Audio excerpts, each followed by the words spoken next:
చెప్తారు. చిన్న అనౌన్స్‌మెంటు. ఈ వీడియోని స్పాన్సర్ చేస్తున్న వాళ్ళొచ్చేసరికి శాస్త్ర ఎడ్యుకేషన్ ఇన్‌స్టిట్యూషన్స్ వాళ్ళు. వీళ్ళ దగ్గరికొచ్చేసరికి మొత్తం టోటల్‌గా 5 కాలేజెస్ శాస్త్ర ఫార్మాస్యూటికల్ ఎడ్యుకేషన్ అండ్ రీసెర్చ్, శాస్త్ర ఫార్మాస్యూటికల్ సైన్సెస్ ఫర్ వుమెన్, శాస్త్ర college of pharmaceutical education and research centre. దీంతో పాటుగా శాస్త్ర ఫిజియోథెరపీ కాలేజ్ అయితే శాస్త్ర నర్సింగ్ ఎడ్యుకేషన్ ఇన్స్టిట్యూషన్స్ కింద అయితే వస్తాయి. సో వీటిలో వచ్చేసరికి B pharmacy, pharma D, M pharma, diploma, physiotherapy, BSc nursing ఈ కోర్సులకు సంబంధించి ఈ సీట్స్ అనేవి అవైలబుల్గా ఉన్నాయి. సో మీరు ఎవరైనా సరే ఖచ్చితంగా కూడా మీ వెబ్ ఆప్షన్స్లో కానీ అడ్మిషన్ ప్రాసెస్లో కూడా సో ఈ కాలేజ్ని పెట్టడానికి ట్రై అయితే చేయండి. బెస్ట్ క్యాంపస్ ప్లేస్మెంట్స్, దాంతో హాస్టల్ ఫెసిలిటీ, ఇంకా క్వాలిటీ ఆఫ్ ఎడ్యుకేషన్లోని వీళ్ళు చాలా ప్రామిసింగ్ అయితే ఉంటారు. హాయ్ ఫ్రెండ్స్, అందరూ ఎలా ఉన్నారు? ఏపీ సెట్ బైపీసీ కౌన్సిలింగ్ సంబంధించి 6th స్టెప్ వెరిఫికేషన్‌కి లాస్ట్ డేట్ ఎప్పుడని చెప్పి అడుగుతున్నారండి. మీరు అబ్జర్వ్ చేసినట్లయితే బీఎస్సీ నర్సింగ్ కానివ్వండి, ఫార్మసీ కానివ్వండి, పారామెడికల్ కానివ్వండి, వీళ్ళందరికీ కూడా కౌన్సిలింగ్ సంబంధించి లాస్ట్ డే మనకి కౌన్సిలింగ్ అయిపోయిన తర్వాత 6th స్టెప్ వెరిఫికేషన్ చేసుకోవాలండి. మరి ఆ 6th స్టెప్ వెరిఫికేషన్ కంప్లీట్ చేసుకున్నట్లయితే మాత్రమే మీకేంటంటే ఎవ్రీ ఇయర్ మీ యొక్క కౌన్సిలింగ్ ద్వారా జాయిన్ అయ్యారు కాబట్టి మీకు ఎవ్రీ ఇయర్ ఫీజ్ అయితే పడుతుంది.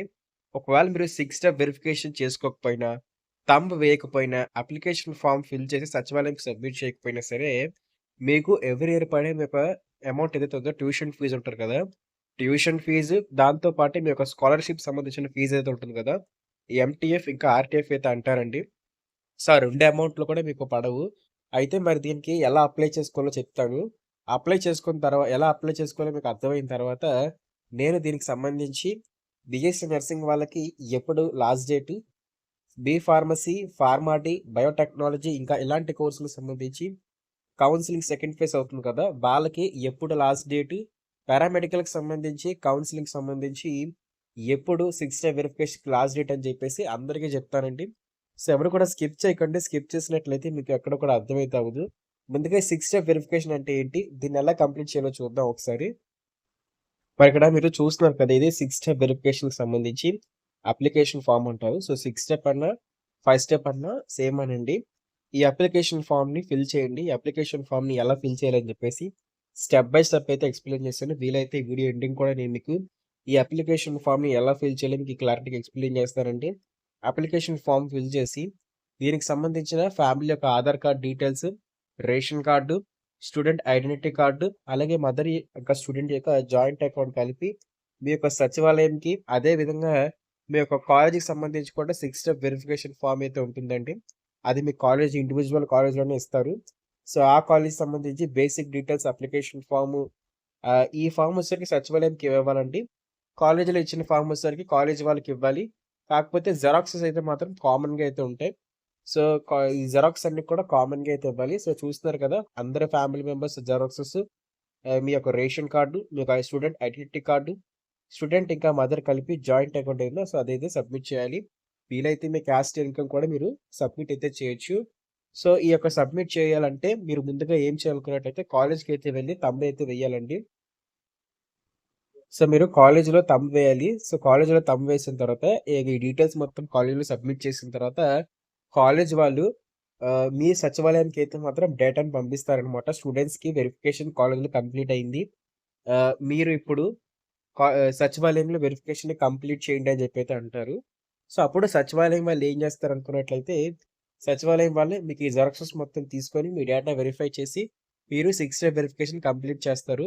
అయితే 6 స్టెప్ వెరిఫికేషన్ అంటే చాలా మందికి డౌట్ అయితే ఉంటుంది. అసలు ఏంటి అని చెప్పేసి.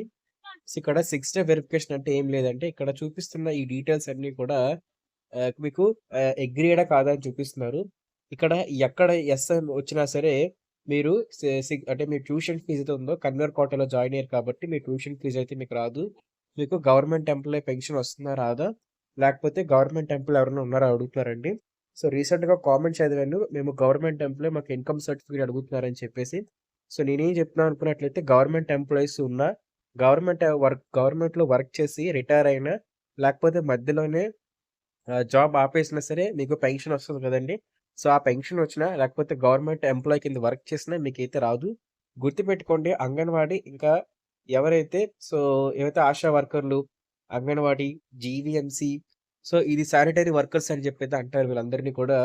ఈ టైప్ గవర్నమెంట్ ఎంప్లాయీస్ ఎవరికైతే 10,000, 15,000 రూపాయల జీతం వస్తుందో వీళ్ళందరూ కూడా మళ్ళీ ఎలిజిబుల్ అండి. వీళ్ళ పిల్లలకు కూడా ఫీజు రింబర్స్‌మెంట్ వస్తుంది. బట్ ఎంఆర్‌ఓ, వీఆర్‌ఓ, సచివాలయం ఆఫీసర్, సచివాలయం సిబ్బంది, గ్రామ వార్డ్ వాలంటీర్స్ చూస్తున్నారు కదా! సో, ఇటువంటి లేకపోతే ఆర్మీ, డిఫెన్స్, నేవీ ఇలాంటి లేకపోతే సీఐఎస్ఎఫ్, సీఆర్‌పీఎఫ్ ఈ విధమైన సెక్టార్స్‌లో పనిచేస్తున్న వాళ్ళయ్యేట్లయితే మీ పేరెంట్స్ మీకు మనీ అయితే రాదండి. ఇక్కడ అలాగే ఇన్‌కమ్ టాక్స్ పే చేసినట్లయితే బిజినెస్ మ్యాన్‌కి సంబంధించి వాళ్ళకి రాదు. మీ ఇంట్లో కార్ గాని, లేకపోతే ఫోర్ వీలర్ ఏమున్నా సరే ఆటో, రిక్షా సంబంధించి కాకుండా మిగతా ఏ ఫోర్ వీలర్ ఉన్నా సరే మీకు కూడా రాదు. 25 ఏకర్స్ ఆఫ్ డ్రై ల్యాండ్ లేకపోతే 10 acres of wet land, 25 acres of dry land ఇంకా వెట్ ల్యాండ్‌కి సంబంధించి మీకు ల్యాండ్ గాని ఉన్నట్లయితే మీకు కూడా రాదండి. అప్పుడు కూడా మీరు యెస్ పెట్టినట్లయితే రాదు. అలాగే ఫ్యామిలీకి 1500 స్క్వేర్ ఫీట్ కన్నా కూడా బిల్డింగ్ ఏరియా అయితే అది కూడా అర్బన్ ఏరియా అంటే సిటీస్‌లో అయితే ఉండకూడదు. పల్లెటూరులో మీకు ఎంత పెద్ద పొలం ఉన్నా అడగరు.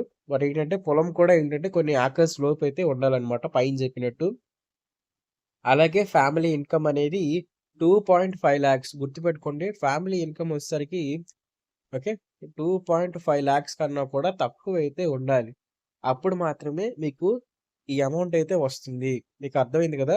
ఇక్కడ అన్నీ యెస్ పడినట్లయితే అంటే ఇక్కడ అన్నీ యెస్ పడినట్లు ఏది యెస్ పడినా సరే మీకు 60 వెరిఫికేషన్‌లో మీరు ఫెయిల్ అయిపోతారు. మీ ట్యూషన్ ఫీజ్ అయితే రాదు. సరేనా? ఇప్పుడు దీనికి సంబంధించి ఏ కౌన్సెలింగ్ వరకు ఎప్పుడవుతుందో చూద్దాం ఒకసారి. మరి ముందుగా దీనికి సంబంధించి లాస్ట్ డేట్ చెప్పే ముందు మీకు ఎప్పటి నుంచి స్టార్ట్ అవుతుందో చెప్తా అండి 6 స్టెప్ వెరిఫికేషన్ ప్రతి ఒక్కరికి కూడా. లాస్ట్ డేట్ ఎప్పుడు అని చెప్పేసి మీకు ఎండింగ్‌లో చెప్తాను ప్రతి ఒక్కరికి. సో, బీఎస్సీ నర్సింగ్ స్టూడెంట్స్‌కి ఏంటంటే థర్డ్ ఫేజ్ కౌన్సెలింగ్ అయితే స్టార్ట్ అయితే అయిపోయింది. బీఎస్సీ నర్సింగ్ స్టూడెంట్స్ ఎవరైతే ఉన్నారో సో, వాళ్ళ థర్డ్ ఫేజ్ ఈ నెల 25థ్ వెబ్ ఆప్షన్స్ క్లోజ్ అయిపోయి మీకు సీట్ అలాట్‌మెంట్ ఆర్డర్ అయితే మాత్రం 30థ్ కల్లా వచ్చేస్తుంది. మీరు జాన్ 21st కల్లా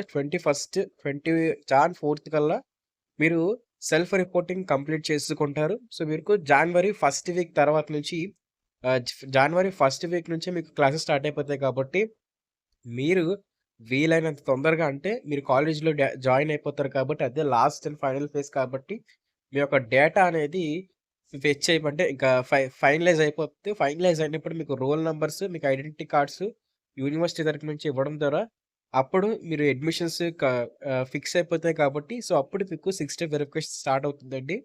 ఎవరైతే బీఎస్సీ నర్సింగ్‌కి సంబంధించి అయితే ఉంటున్నారో so, post basic BSc nursing కూడా సేమేనండి. Post basic BSc nursing students కూడా సేమ్ అప్లై అయితే అవుతుంది. సో, మీ ఫ్రెండ్స్‌లో ఎవరైనా సరే పోస్ట్ బేసిక్ బీఎస్సీ నర్సింగ్ చేసిన వాళ్ళు ఉంటే వాళ్ళకి కూడా చెప్పడానికి ట్రై చేయండి. అలాగే పారామెడికల్ కౌన్సిలింగ్‌కి సంబంధించి చూసుకుందాం. సో, పారామెడికల్ అన్నా, బీపీటీ అన్నా, ఎంఎల్టీ అన్నా లేకపోతే ఇంకా ఉన్నాయి కదా! Cardiovascularity, EMT, emergency medical lab. So, ఇవన్నీ కూడా ఏంటంటే వీళ్ళందరికీ ఒకటే ఫార్మాట్ అండి. సో, పారామెడికల్ కౌన్సిలింగ్ అనేది అంటాం. మరి పారామెడికల్ కౌన్సిలింగ్‌కి సంబంధించి ఉన్న వాళ్ళకైతే మాత్రం మీకు ఇంకా ఫస్ట్ ఫేజ్ కౌన్సిలింగ్‌లో వెబ్ ఆప్షన్స్ కూడా స్టార్ట్ అవ్వలేదు. మీకు మాక్సిమం సెకండ్ ఫేజ్ కౌన్సిలింగ్ కూడా ఉంటుంది కాబట్టి, సో, మీకు ఛాన్స్ వచ్చేసరికి మీకు జాన్వరి ఎండింగ్‌కి మీకు 6 స్టెప్ వెరిఫికేషన్ స్టార్ట్ అవుతుందండి. ఒకవేళ మీకు 6 స్టెప్ వెరిఫికేషన్ స్టార్ట్ అయినా సరే మనకి యూట్యూబ్ ఛానల్ అయితే వీడియో అయితే ఉంటుంది. అలాగే మీకు సంబంధించి ట్యూషన్ ఫీజ్ గాని రిలీజ్ అయినప్పుడు కూడా మన యూట్యూబ్ ఛానల్‌లో వీడియో అయితే అప్‌లోడ్ చేస్తాము. దాంతో పాటే మీకు క్లాసెస్ కానివ్వండి, final exams, results okay. Admission అనే కాదు మీ యొక్క జేవీడీ అదే మీ ఎంటీఎఫ్, ఆర్టీఎఫ్, స్కాలర్‌షిప్స్ సో, ఇలా చాలా ఉంటాయి గదండీ. సో, వాటికి సంబంధించి కూడా క్లియర్‌గా అయితే ఇన్ఫర్మేషన్స్, అప్డేట్స్ వస్తూ ఉంటాయి కాబట్టి సో, మన ఛానల్ ఖచ్చితంగా సబ్స్క్రైబ్ చేసుకోండి. సో, అందుకే చాలా వాల్యుబుల్ ఇన్ఫర్మేషన్ అయితే వస్తూ ఉంటది. అయితే పారామెడికల్ కౌన్సెలింగ్‌కి సెకండ్ ఫేజ్ కౌన్సెలింగ్ కంప్లీట్ అయ్యేసరికి మనకి జాన్ ఎండింగ్ లేకపోతే ఫిబ్రవరి ఫస్ట్ వీక్ అయితే అవుతుందండి. సో, మరి జాన్ ఎండింగ్, ఫిబ్రవరి ఫస్ట్ వీక్ అవ్వడం వల్ల మీకు లాస్ట్ డేట్ అంటే చెప్తాను. లాస్ట్ డేట్ తర్వాత చెప్తాను. మీరు ఫిబ్రవరి నుంచి అయితే మాత్రం 6 స్టెప్ వెరిఫికేషన్ స్టార్ట్ చేయాలి. ఒకవేళ మీరు ఫస్ట్ ఫేజ్ కౌన్సెలింగ్‌లో జాయిన్ అయిపోయినప్పటికీ కూడా మీరు 6 స్టెప్ వెరిఫికేషన్‌కి స్టార్ట్ చేసుకోవద్దు. 6 స్టెప్ వెరిఫికేషన్ ఎప్పుడు చేసుకోవాలని చెప్పేసి పారామెడికల్ కౌన్సెలింగ్ వాళ్ళకి నేను చెప్పడం అయితే జరుగుతుంది. సో, అప్పటి వరకు కూడా పారామెడికల్ కౌన్సెలింగ్‌లో ఉన్న వాళ్ళెవరు కూడా ఏ కోర్స్ చేస్తున్నా సరే మీరు 6 స్టెప్ వెరిఫికేషన్‌కి స్టార్ట్ చేయకండి. 6 స్టెప్ వెరిఫికేషన్ మీకు ఎవరు చేయరు కూడా. ఓకే. అలాగే ఏపీ, ఈఏపీ సెట్ సంబంధించి బైపీసీ వాళ్ళకి గానివ్వండి, ఎంపీసీ వాళ్ళకి గానివ్వండి. సో, వీళ్ళకెప్పుడు 6 స్టెప్ వెరిఫికేషన్ స్టార్ట్ చేయాలి? ఎప్పుడు 6 స్టెప్ వెరిఫికేషన్ ఉంటుందనుకున్నట్లయితే మీకు 6 స్టెప్ వెరిఫికేషన్ అనేది మీకు 26థ్ అయితే మీరు అడ్మిషన్స్ సెల్ఫ్ రిపోర్టింగ్ కంప్లీట్ అయిపోతుంది కాబట్టి, మీరు ఒక 5 డేస్ టైం తీసుకొని మీ కాలేజ్‌లో డాక్యుమెంట్స్ మొత్తం సబ్మిట్ చేసినట్లయితే మీకు కూడా బీఎస్సీ నర్సింగ్ స్టూడెంట్స్‌తో పాటే ఏవైతే మీ కోర్స్ ఉందో ఏవైతే మీ కోర్స్ ఉందో సో జనవరి ఫస్ట్ వీక్ నుంచి మీ డేటా అనేది సచివాలయానికైతే వస్తుంది. సో అప్పుడు మీరు సచివాలయానికెళ్ళి వెరిఫికేషన్ కంప్లీట్ చేసుకుంటారు. గుర్తుపెట్టుకోండి మీకు ఎలాంటి థర్డ్ ఫేజ్ నోటిఫికేషన్ అంటూ కూడా ఉండదు. సో థర్డ్ ఫేజ్ నోటిఫికేషన్ ఉంటది కాబట్టి ఇదే ఫైనల్ ఫేజ్. సో ఈరోజే వెబ్ ఆప్షన్స్ కూడా లాస్ట్ డేట్ కాబట్టి సో వీలైనంత వరకు కూడా మంచి వెబ్ ఆప్షన్స్ పెట్టడానికి ట్రై చేయండి. డౌట్ ఉంటే మన వెబ్ ఆప్షన్స్ సంబంధించి గైడెన్స్ వీడియోస్ కూడా చూడండి. ఓకేనా? సో మీకేంటంటే జనవరి ఫస్ట్ వీక్ నుంచి అయితే మాత్రం B pharmacy, pharma D, biotechnology, engineering, so food engineering లాంటి కోర్సులకు సంబంధించి అయితే అడ్మిషన్స్ జరుగుతాయండి. సో దీంతో పాటే చాలా మందికి ఇప్పుడు అడుగుతున్న డౌట్ ఏంటన్నట్లయితే దీనికి సంబంధించి లాస్ట్ డేట్ ఎప్పుడని అడుగుతున్నారు. 6 స్టెప్ వెరిఫికేషన్‌కి లాస్ట్ డేట్ ఎప్పుడనేది అడుగుతున్నారండి. సో 6 స్టెప్ వెరిఫికేషన్‌కి లాస్ట్ డేట్ అంటూ కూడా ఏమీ అయితే ఉండదండి. గవర్నమెంట్ కొన్ని విడతల వారీగా అంటే మీకు 20,000 ఫర్ ఎగ్జాంపుల్ మీకు 50,000 ట్యూషన్ ఫీజ్ అనుకున్నట్లయితే ఈ 50,000ని గవర్నమెంట్ 6 మంత్స్‌కి ఒకసారి రిలీజ్ చేస్తుంది. అయితే మీ అకాడమిక్ టైమ్ టేబుల్ ప్రకారంగా అయితే ఏంటంటే మీకు అప్పుడే రాదండి. సో మీకేంటంటే ఒక 2 ఆర్ 3 మంత్స్ గ్యాప్ తీసుకున్న తర్వాత మీకు మీ యొక్క ట్యూషన్ ఫీజులో ఫస్ట్ హాఫ్ అయితే వేస్తారు. సో అది మీ కాలేజీలకే డైరెక్ట్‌గా వేస్తారండి. మీరు 6 స్టెప్ వెరిఫికేషన్ కంప్లీట్ చేసుకున్నట్టయితే. దాంతో పాటే మీరు ఇక్కడ పైన చెప్పిన ఏ కోర్స్ చేస్తున్నా సరే మీకు ఎవ్రీ ఇయర్ 20,000 రూపీస్ అయితే మాత్రం స్టూడెంట్ అకౌంట్‌కైతే పడతాయి. బట్ గుర్తుపెట్టుకోండి ఎస్సీ ఎవరైతే ఎస్సీ క్యాండిడేట్స్ ఉన్నారో బీ ఫార్మసీ కానివ్వండి, ఫార్మా డి కానివ్వండి, లేకపోతే నర్సింగ్, పారామెడికల్ సో ఇలాంటి కోర్సులకు సంబంధించి చేస్తున్న ఎస్సీ స్టూడెంట్స్ ఎవరైతే ఉన్నారో ఎస్సీ స్టూడెంట్స్‌కి కంప్లీట్ డిఫరెంట్ ప్రాసెస్ అయితే ఉంటుంది. ఎస్సీ స్టూడెంట్స్ ఎక్కువ మంది గాని కామెంట్ చేసినట్లయితే మీకు ఎస్సీ స్టూడెంట్స్ సంబంధించి కూడా గైడెన్స్ అయితే ఇస్తాను. సరేనా? ఎందుకంటే ఎస్సీ స్టూడెంట్స్‌కి స్కాలర్‌షిప్ అనేది స్టేట్ గవర్నమెంట్ సంబంధించి ఉండదు. సెంట్రల్ గవర్నమెంట్ నుంచి అయితే సంబంధించి ఉంటుంది. ఎస్సీ స్టూడెంట్స్‌కి తప్పిస్తే మిగతా ST, BC, BCA, B, D, E ఉంటే ఈ. సో అదేవిధంగా ఓసీ, జనరల్, ఓకే, ఈడబ్ల్యూఎస్ ఈ కేటగిరీలో అందరికి కూడా ఒకటే ప్రాసెస్ అయితే ఉంటుంది. ఇప్పుడు చెప్పిన 6 స్టెప్ వెరిఫికేషన్. దీనికి లాస్ట్ డేట్ కూడా ఎప్పుడంటే గవర్నమెంట్ ఫండ్స్ రిలీజ్ చేసేలోపు మీరు 6 స్టెప్ వెరిఫికేషన్ కంప్లీట్ చేసుకోవాలి. సో వీలైనంత ఫాస్ట్‌గా కంప్లీట్ చేసుకోండి.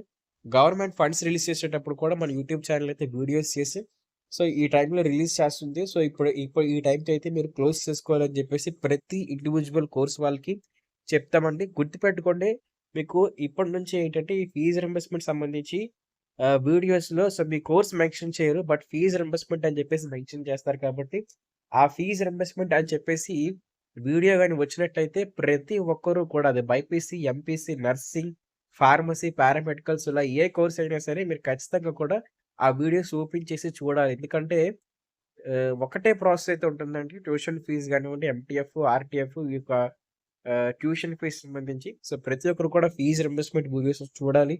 చూస్తేనే మీకు తెలుస్తుంది. సో మీకు చాలా మందికి మనీ రాదు. ఆ ఇయర్ మనీ రాకపోతే మీకు ఆ ఇయర్ అంతా మీ సొంతంగా గుర్తుపెట్టుకోండి. మీకు సీట్ అలాట్‌మెంట్ ఆర్డర్‌లో అమౌంట్ ఇస్తారు కదా! 6 స్టెప్ వెరిఫికేషన్‌లో మీరు ఏ స్టెప్ ఫాలో అవ్వకపోయినా, ఎక్కడ ఫెయిల్ అయినా సరే, మీకు ఆ ట్యూషన్ ఫీజులో ఉన్న అమౌంట్ ఒక్క రూపాయి కూడా రాదు. మరి అలాంటి ప్రాబ్లమ్‌ని మీరు ఫేస్ చేయకూడదు అనుకున్నట్లయితే మరి ఖచ్చితంగా మనతో పాటు అప్‌డేటెడ్‌గా వీడియోస్‌లో అన్నిటి వీడియోస్ చూస్తూ సో టెలిగ్రామ్, వాట్సాప్ ఛానెల్‌లో కూడా జాయిన్ అయ్యి అప్డేట్స్ అన్నీ తెలుసుకుంటూ ఉండండి.